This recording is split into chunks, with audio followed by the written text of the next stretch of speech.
बात लीबिया की, जहां गृह युद्ध जैसी स्थिति हो गई है, जो पिछले कुछ दिनों से हिंसा की आग में झुलस रहा है। गरीबी और भूखमरी झेल रही जनता सड़क पर उतर चुकी है। लोगों ने संसद भवन को आग के हवाले कर दिया, कई जगहों पर तोड़फोड़ की है।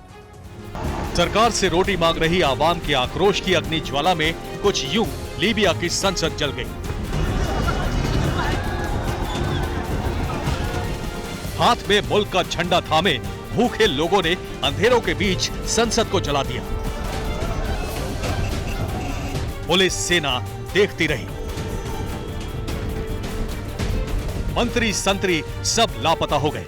लीबिया में पिछले कुछ हफ्तों से राजनीतिक संकट के बीच की ये स्थिति है, जो बहुत ही भयावह है।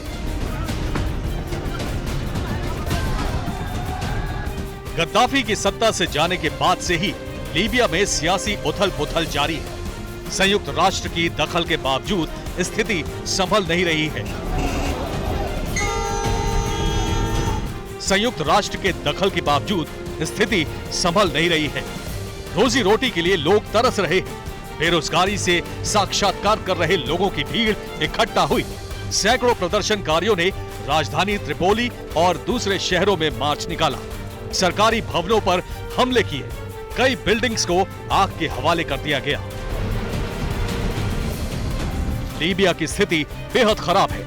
हिंसा और आगजनी की संयुक्त राष्ट्र ने निंदा की है।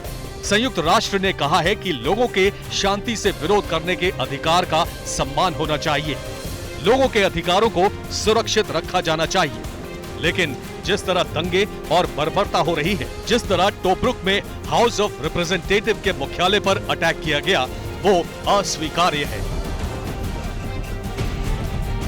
पिछले साल दिसंबर में लीबिया चुनाव करवाने में पूरी तरह से नाकाम रहा था। इसके पीछे कानूनी विवाद, राष्ट्रपति पद के विवादास्पद उम्मीदवार, देश में मौजूद मिलिशिया और विदेशी लड़ाकों की मौजूदगी वजह बनी थी।